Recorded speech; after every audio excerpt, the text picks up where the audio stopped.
Olá você, telespectadora. Olá você, telespectador da TV Cultura. A partir de agora, você acompanha Opinião Litoral, e é Opinião Litoral mesmo hoje, porque a gente tem como convidado o ex-prefeito de Itanhaém, Marco Aurélio. Opinião Litoral desta segunda-feira. O comentarista é o Ribas Zaidan. Ele, junto com o Marco Aurélio, vai analisar a realidade política, as notícias da nossa região, do nosso país. E o Zaidan começa descrevendo o cenário político da cidade do Marco. Zaidan, como é que está lá? Boa tarde. Boa tarde, Paulo. Boa tarde, Marco Aurélio. Boa tarde à nossa audiência, né? O cenário político da cidade de Itanhaém, né? Eu acompanho Itanhaém desde o coronel Edson Batista? Edson Batista, o coronel Edson Batista. Fez a Cibratel 1, 2, 3, uns esqueletos que estão lá até hoje, né? Umas coisas de maluco, né? Mas Itanhaém evoluiu muito, viu, Paulo? Itanhaém evoluiu bastante. Hoje Itanhaém é uma pujança, né? Mais de 100 mil habitantes, né? Tem aeroporto, uma pena que o Estado não aproveita aquele aeroporto, mas uma hora vai aproveitar também. Itanhaém tem uma grande potencialidade, tem uma área rural grande também, extensa. Itanhaém é o maior município em extensão territorial de todo o litoral paulista, né? Itanhaém é uma coisa... É o segundo maior do estado, não é? A segunda maior área de município do estado? Eu não sei. Não? Acho que não, mas do litoral é o maior, entende? E tem uma pujança, né? Além daquela coisa bucólica, né, de Itanhaém, né? A Anchieta ficou lá, cara, em Itanhaém. Olha que privilégio. A Anchieta dormiu lá, cara. Pena que eu não estava lá nesse tempo, entendeu? Eu estava. Não, eu não duvido, não. Mas eu quero falar que Itanhaém teve um desenvolvimento muito forte nos últimos tempos, principalmente quando o Marco Aurélio foi prefeito lá, por 8 anos, Marco Aurélio, você foi prefeito, e Itanhaém deu uma alavancada. Ele se qualificou na qualidade de vida, tá? E também na receita, entendeu? Hoje a gente está vendo aí o Marco Aurélio tentando o seu retorno, ele que é pré-candidato a prefeito por Itanhaém, que a eleição é daqui a 5 meses, né? Daqui a 5 meses nós teremos eleição. Olha que coisa gozada, hein? Tá batendo na porta aí, batendo na porta. Esse é o cenário de Itanhaém, viu, Paulo? Eu acho que Itanhaém tem muito a crescer ainda dos municípios que nós temos ali para o litoral sul. Itanhaém vai ser o grande centro do litoral sul, é Itanhaém. Como que você vê a cidade nesses 8 anos depois que você deixou o poder, Marco? Bom, Paulo, primeiro, boa tarde a você, ao meu amigo Zaidan, a todos que nos acompanham aqui no Opinião Litoral. Uma alegria grande poder participar desse programa, principalmente com a oportunidade de falar sobre a nossa cidade de Itanhaém. Eu sempre brinco, viu, Zaidan, que Itanhaém é a capital do Litoral Sul, né? A gente tem diversas oportunidades de destaque que precisam ser mais potencializadas, mais exploradas, seja pelo governo do estado, pelo governo federal. Eu sempre digo que Itanhaém precisa sempre ter protagonismo, estar na ponta da mesa nas grandes discussões sobre a economia regional, sobre as discussões de saúde, de mobilidade urbana, tendo em vista que ela se apresenta realmente como uma cidade de oportunidades. O Zaidan fez um bom resumo aqui das condições existentes da nossa cidade, desde um amplo território, que significa ainda terra barata, viu, Zaidan, para novos investimentos. O metro quadrado na cidade de Itanhaém é absolutamente muito menor do que os grandes centros, aqui como Praia Grande, Santos, Guarujá.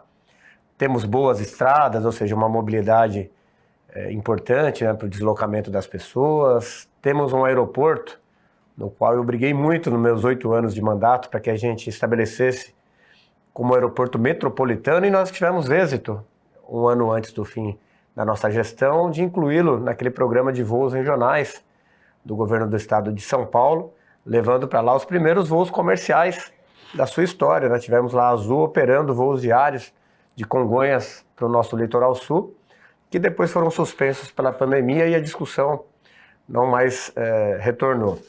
Houve alteração aí de governador, tudo isso, e a gente lamenta bastante, porque em que pese toda essa discussão envolvendo o aeroporto do Guarujá, que eu acho que tem que acontecer, mas o aeroporto de Itanhaém poderia ser uma base consolidada de desenvolvimento para o Litoral Sul, que tem esse viés de ligação importante do sul do país com o Porto de Santos, com a maior capital da América Latina, né, o porto lá de Paranaguá e o Porto de Santos, e todo o escoamento da produção, que antes era feito pela ferrovia, né, no ramal Santos-Cajati, e que hoje ela é feita pela rodovia, pela SP-055.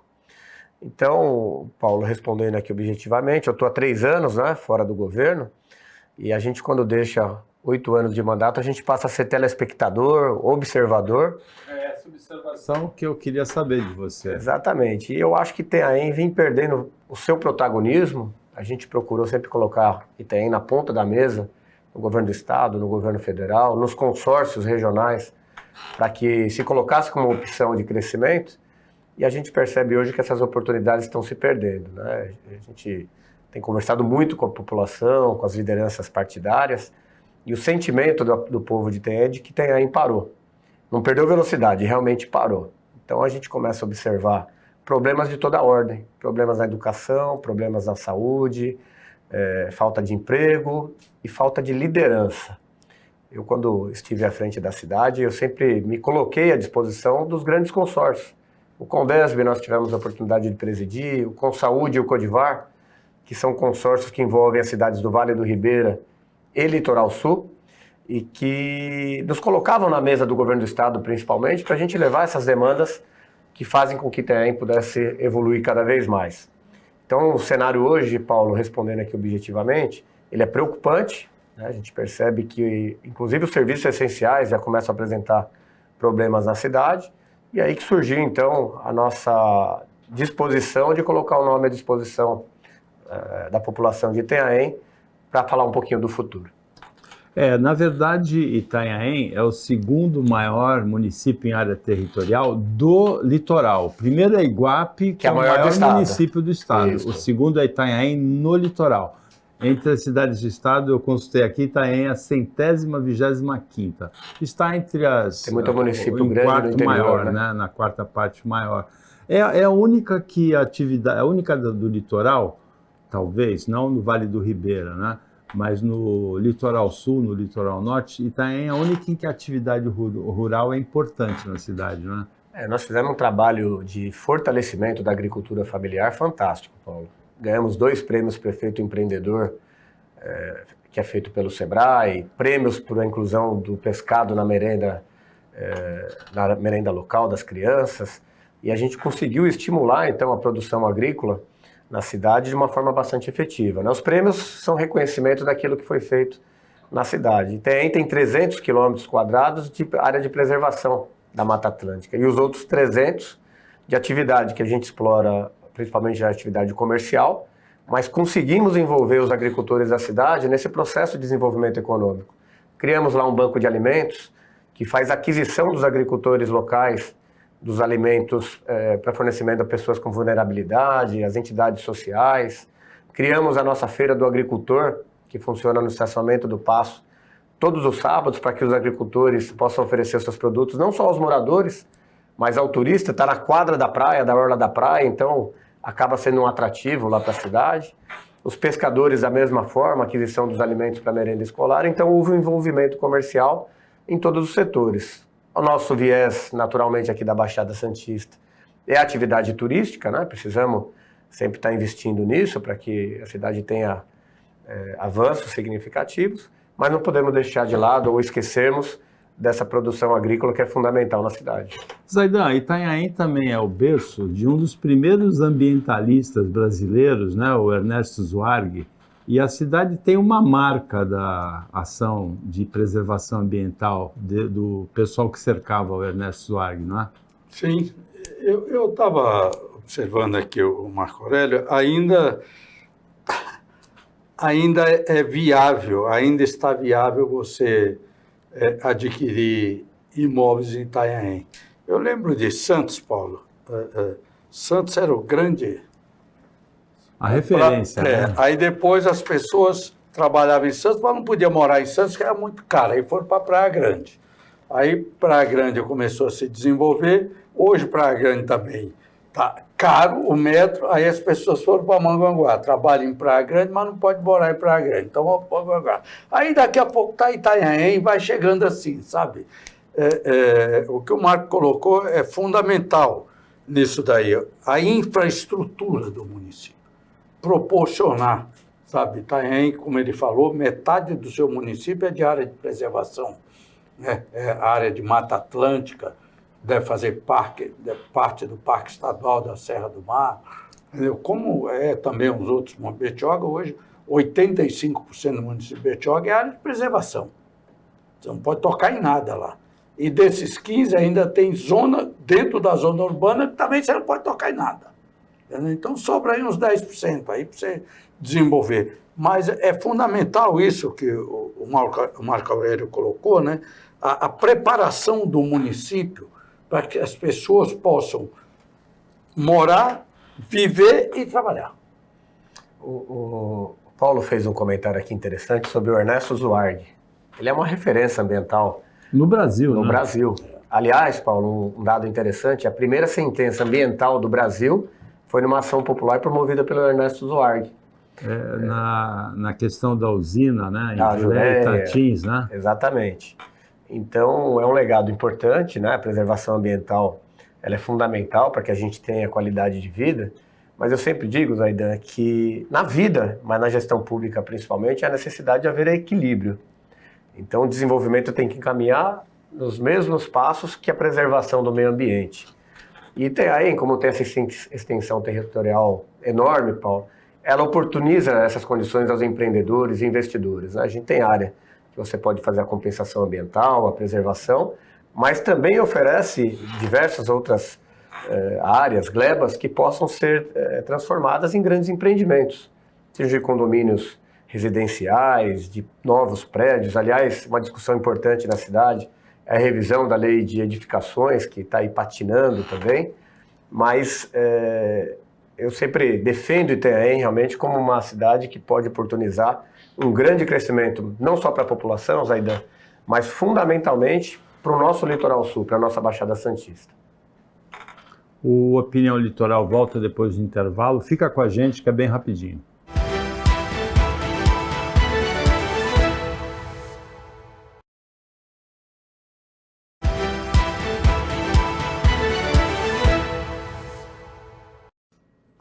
Voltando com o Opinião Litoral desta segunda-feira, Ribas Zaidan, empresário, comunicador do Sistema Costa Norte, participando, e também a gente recebe com muito prazer o ex-prefeito de Itanhaém, Marco Aurélio Gomes, que ficou na prefeitura por 2 mandatos, depois por 8 anos fora.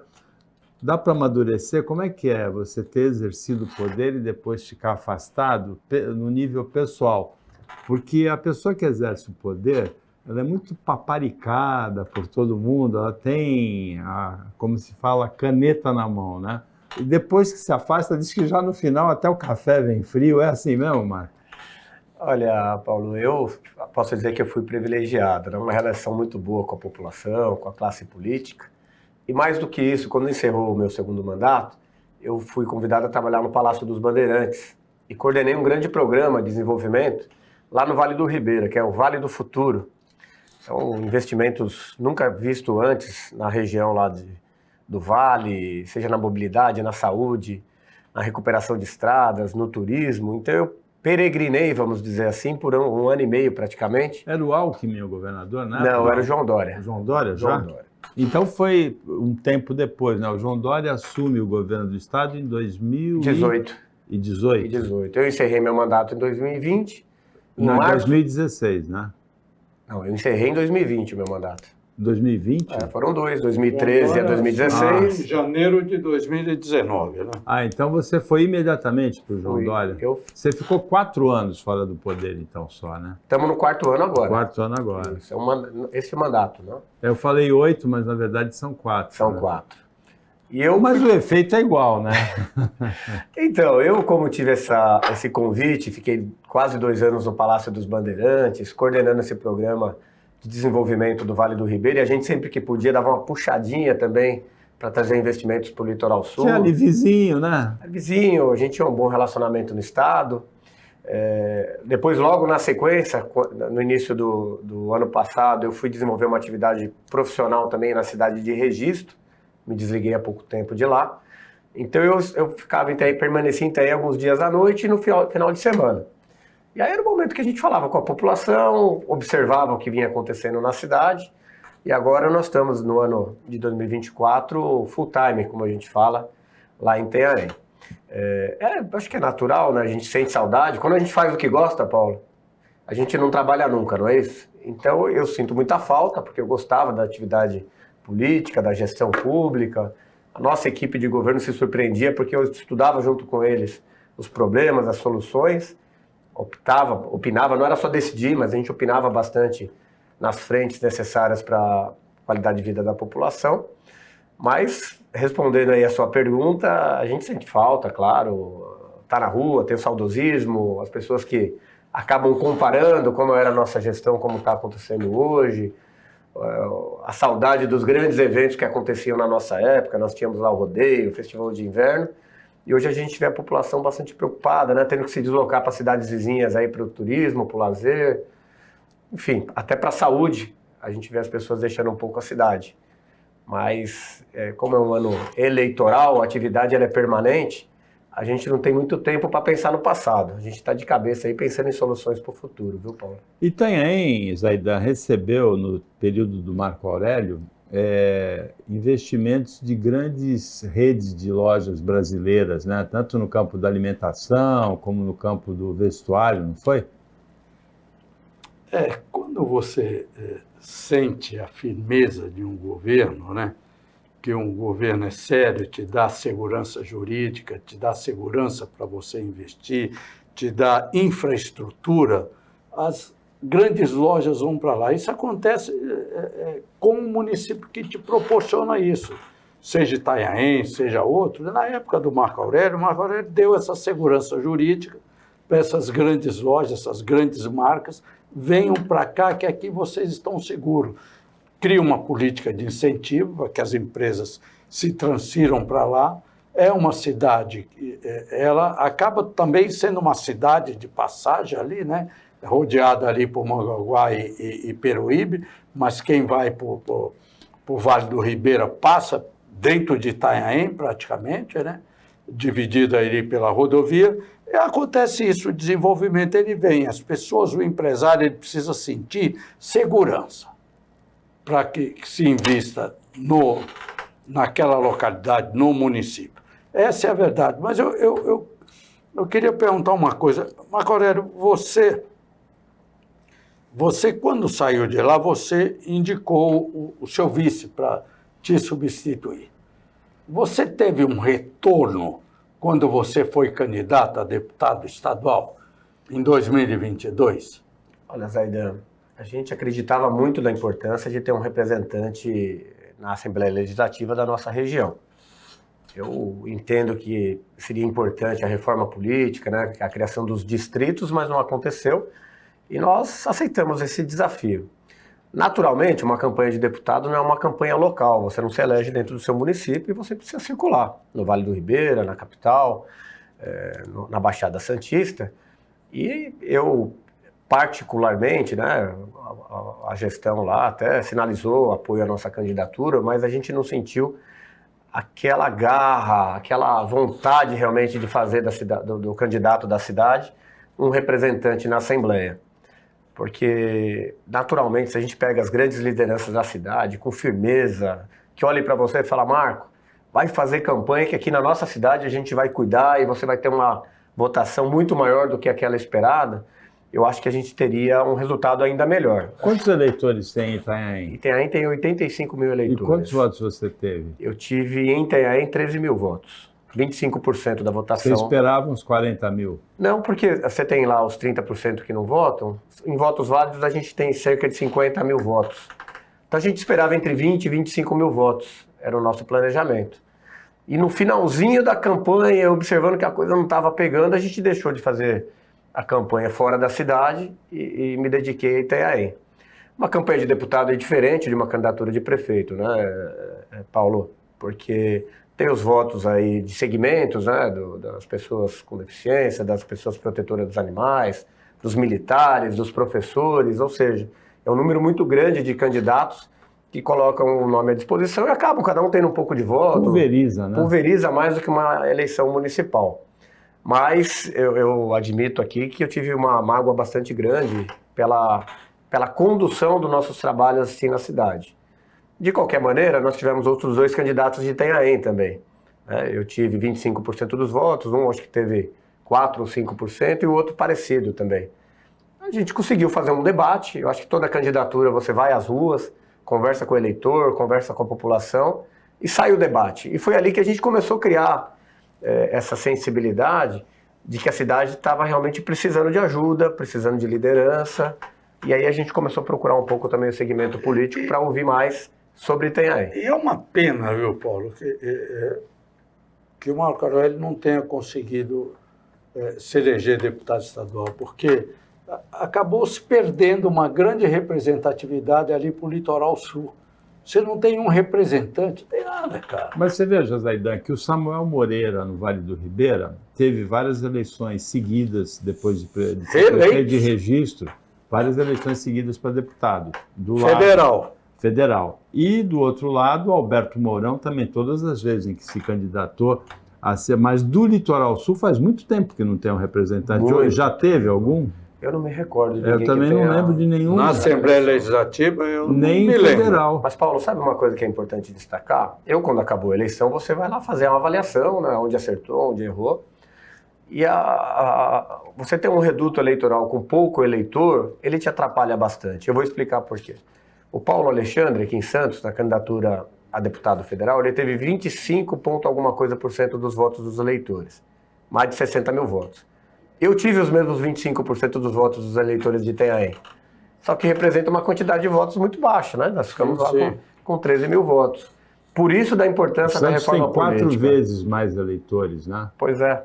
Eu também entendo que o sistema ideal para o Brasil seria o voto distrital. Exatamente. Cada distrito elege o seu representante. Mesmo que misto, seriam muito mais funcionários. Também, mas o puro é o ideal, né? Todo candidato a deputado disputa uma eleição majoritária dentro do seu distrito, né? Porque você pega, eu fui o mais votado em Itanhaém, fui o mais votado em Mongaguá, fui o segundo mais votado em Peruíbe, que tinha um candidato da cidade, e você viu que faltou um pouco de voto para a gente conseguir uma cadeira na Alesp. Então, Paulo, eu concordo com você de forma bastante absoluta. Há necessidade de uma reforma eleitoral, voto distrital, para que seja distribuído melhor essas cadeiras e a representação do Estado de São Paulo.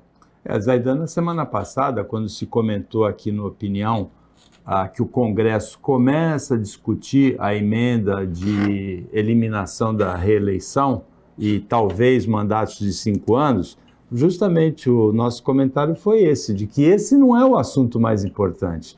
O assunto mais importante é a maneira como a gente elege os deputados, que é complicada, que permite o predomínio do poder econômico, né? Que afasta o eleitor do seu candidato. Né? Paulo, ninguém quer fazer uma reforma que realmente seja uma reforma eleitoral. Né? Você vê, se você for pensar nisso daí, quem é que representa o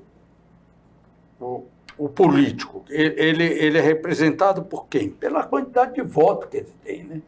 Você vê se tem cabimento o Estado de São Paulo, com 30 milhões de eleitores, eleger 3 senadores, com o Estado do Acre, que tem 300 mil eleitores, eleger 3 senadores. A proporcionalidade é uma coisa de maluco, cara. E o pior é que os 3 senadores hoje por São Paulo, o Roberto Mohamed sempre lembra aqui, são 3 senadores sem representatividade nenhuma. O Giordano, que herdou o mandato do Major Olímpio, a Mara Gabrilli, que embora seja uma representante de um segmento, né, dos portadores de deficiência, como disse o Marco Aurélio, mas sem expressão também, né? Os senadores e o astronauta, que até agora parece que não voltou do espaço ainda, né? Onde está A única hora que ele apareceu no noticiário foi quando aquele barco não, né? Um batiscafo que foi no Titanic, explodiu porque ele vendia passagem para aquilo, né? A agência de turismo dele. Ele parece que não voltou no espaço ainda. É que eu digo, essa reforma eleitoral, ela é muito esdrúxula, ela acontece aí de 4 em 4 anos e ela vai pensando algumas coisas que interessam aos políticos. Não é uma reforma, ó, vamos fazer uma reforma, vamos mexer na proporcionalidade, é uma coisa de maluco. O Brasil já é uma coisa de maluco, né? Você pega a região centro-oeste, sudeste e sul, detém 70% do PIB brasileiro e da população também, tá? Você sabe que... Você sabe, Zaidan, que essa questão da representatividade dos deputados, ela se faz mais necessária nos municípios menores. O município menor é muito mais dependente do apoio dos deputados na liberação de recursos, nas audiências nas secretarias de Estado, nos ministérios, do que as cidades maiores, que, pelo seu tamanho, já tem uma importância destacada junto aos poderes aí, do governo do Estado e do governo federal. Eu sempre dou um exemplo, nós tivemos essa experiência da minha candidatura, que acho que foi importante para Itanhaém, colocamos Itanhaém no cenário político, mas o período que eu fiquei no Palácio, com gestão, com um bom relacionamento, eu consegui direcionar para Itanhaém muito mais recursos do que a soma de todos os deputados estaduais que tiveram voto na cidade. Falo isso com segurança, investimentos da infraestrutura, espaço de saúde, cujas as obras estão andando lá na cidade. Então você imagina cidades menores que têm um contato menor, se tivesse 1, 2 representantes dali, né, que garantisse que aquele trabalho feito na sua localidade garantisse a sua eleição, os municípios do Litoral Sul, do Vale do Ribeira, teriam uma chance maior. Você destacou aí a candidatura do Samuel, lá do Vale.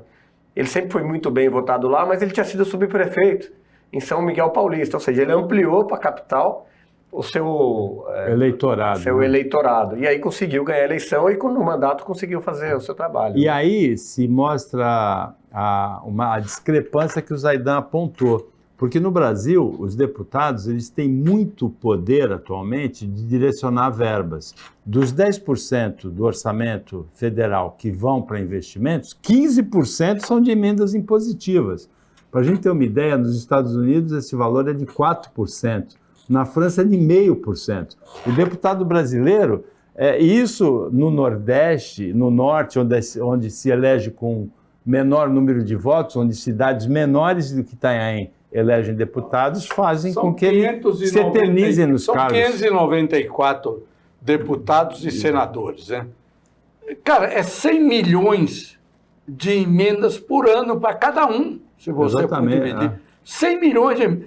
É muito dinheiro. É muito dinheiro, poder, cara. E eterniza esses parlamentares no poder pelo direcionamento desse dinheiro. O Opinião Litoral para o intervalo, mas é rapidinho, fica com a gente volta já já.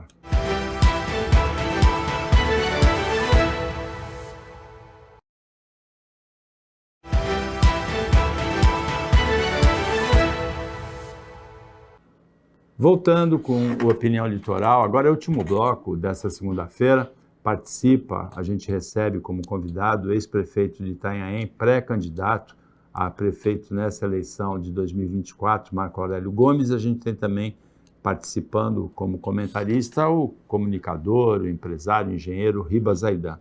Marco Aurélio, você falou rapidamente do quadro político, mas você se apresenta como pré-candidato e o prefeito atual é pré-candidato também à reeleição e ele foi seu vice, né? Então significa uma divisão desse eleitorado, significa uma ruptura política. Isso pode facilitar uma terceira via, uma outra candidatura? Olha, essa é uma preocupação que muita gente tem, que às vezes acredita nisso, né? Eventual terceira ou quarta via também trabalha. Tem a quarta via também? Nós devemos hoje, acho que nós temos 5 pré-candidatos lá na cidade, né? Mas, você sabe, Paulo, eu tenho muita tranquilidade de dizer que eu me distanciei, tive um rompimento político, eu não tenho nada contra, pessoalmente contra o prefeito. Foi uma ruptura só política? Uma ruptura política, a gente não deseja mal para ninguém. Eu acho que a democracia é a gente defender o que a gente acredita, mas respeitar quem pensa diferente. Mas, no meu ponto de vista, eles falharam com a população de Itanhaém. Os últimos levantamentos que nós tivemos lá na cidade mostram aí uma insatisfação, uma desaprovação do governo de mais de 70% da população. E o meu compromisso, eu não tenho compromisso com erro, o meu compromisso é com a população. Eu não posso virar as minhas costas à população que me elegeu como prefeito mais jovem de Itanhaém, me reelegeu como prefeito mais votado em percentual e em votos da história da cidade e que já me coloca na liderança de todas as pesquisas que estão sendo realizadas em Itanhaém. Então a população deposita na nossa pessoa uma confiança muito grande, né? Acompanhou o nosso trabalho, um prefeito presente, que trouxe avanços, que deixou legado. E ao tempo que o atual prefeito se elegeu, como eu disse aqui um pouquinho antes no bloco anterior, nós ocupamos um espaço de observador, né, para ver como andavam as políticas públicas, as políticas também dentro do grupo que a gente construiu lá atrás, e a insatisfação é grande de todos os lados. Então, Paulo, lógico que eleição é trabalho, é dia a dia. Eu sempre falo que para fazer bem a política tem que fazer com amor, tem que fazer com o coração. E o resultado, só quem sabe o que vai acontecer é a população da cidade. Eu particularmente estou muito otimista com o crescimento que a gente vem adotando, com as falas que a gente tem tido com a população, com a construção do futuro da cidade. E, como eu disse, sem nenhum ressentimento de ter feito uma ruptura com aquilo que eu não mais acredito, né?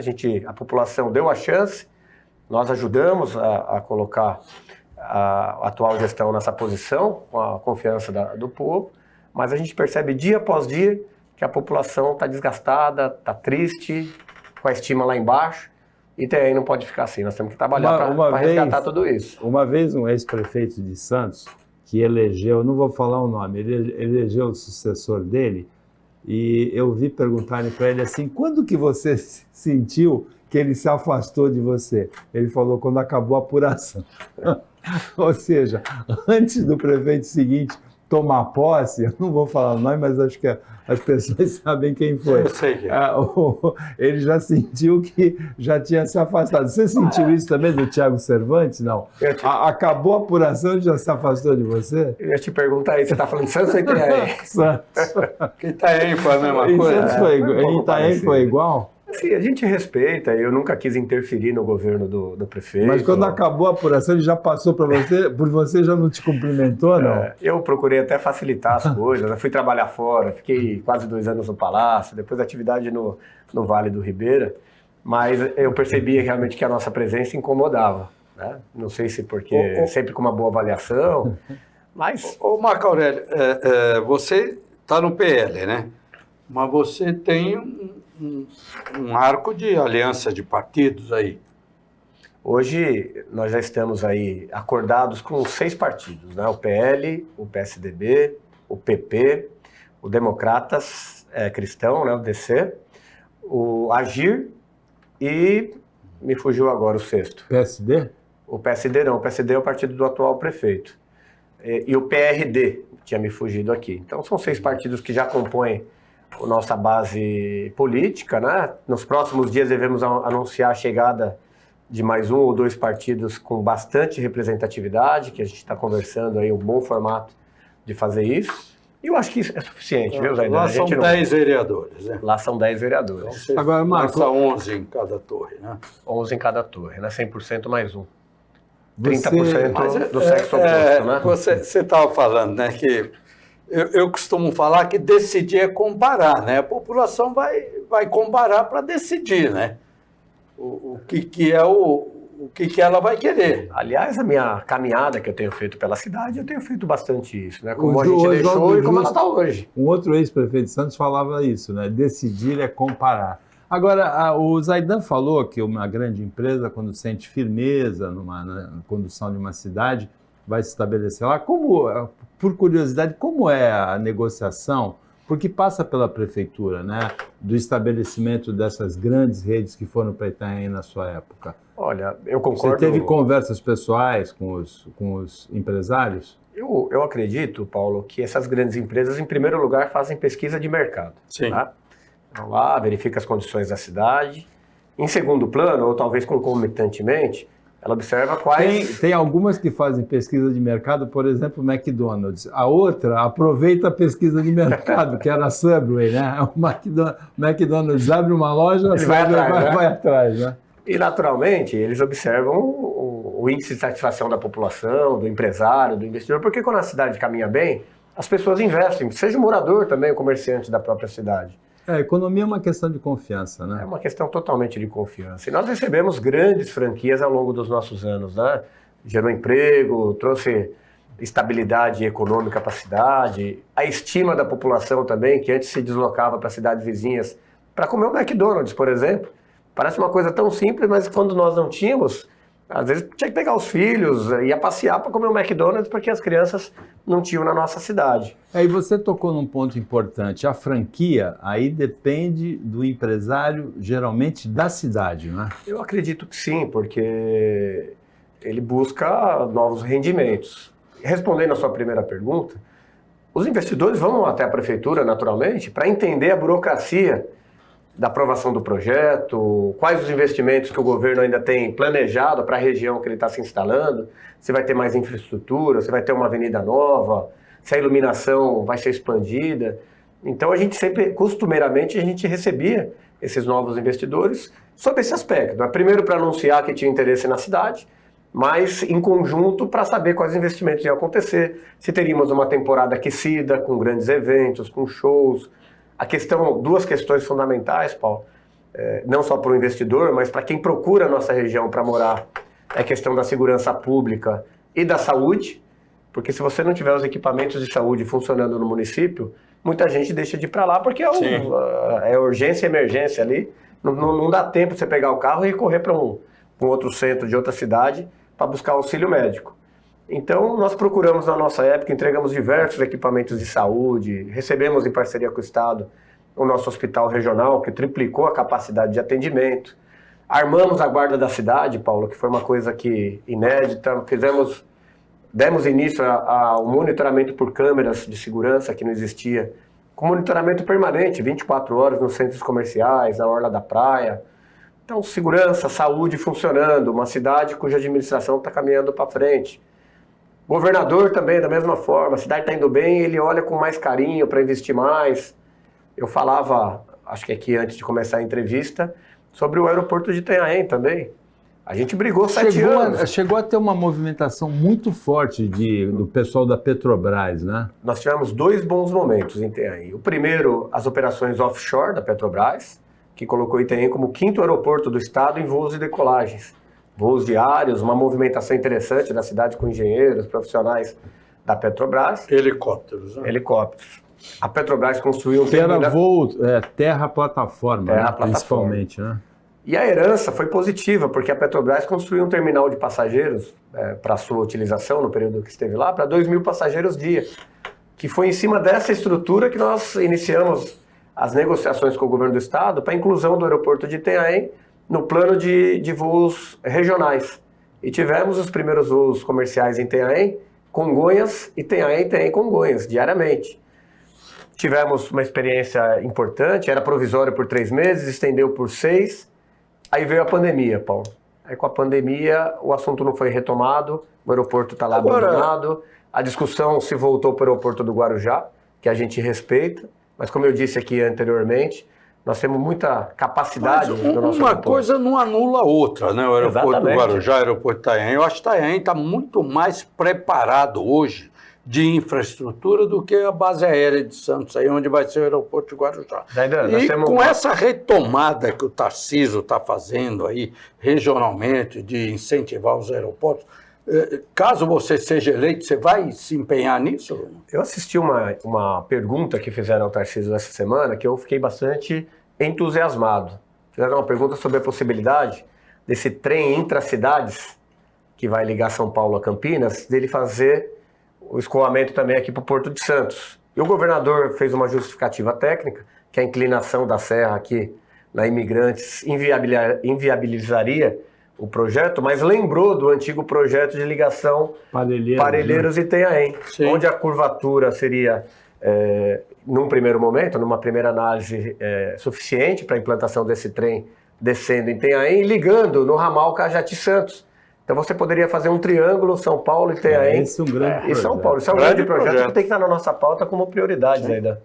Agora, Zaidan, as empresas grandes se estabelecerem em Itanhaém, os restaurantes, as lanchonetes, mas o melhor lugar para comer em Itanhaém continua sendo a Taberna Basca, né? Ou tem melhor? Tem? Se Olha. você me convidar, eu acho que vai ser, viu? Eu É gostaria o que único lugar do litoral de São Paulo onde se come o boquerones espanhol, né?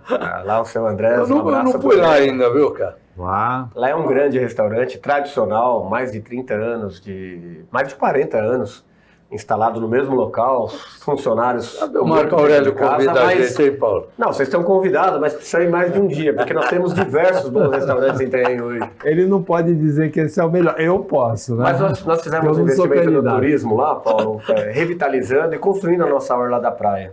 E com isso vieram grandes restaurantes. Então, além do Taberna, nós temos mais uma dezena lá de novos restaurantes que vale a pena conhecer, viu, Zaidan?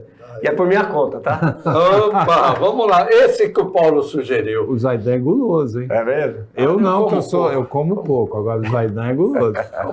Chegamos ao final do Opinião Litoral desta segunda-feira, agradecendo muito a participação do ex-prefeito de Itanhaém, pré-candidato esse ano, Marco Aurélio Gomes, boa sorte na continuidade da carreira. Também do comunicador, engenheiro, empresário Ribas Zaidan, daqui do Sistema Costa Norte, agradecendo o trabalho da equipe técnica e de jornalismo do Sistema e agradecendo principalmente a você que começou a semana com a gente. Até amanhã, nesse mesmo horário, depois do Jornal Litoral, e uma ótima semana para você que você merece.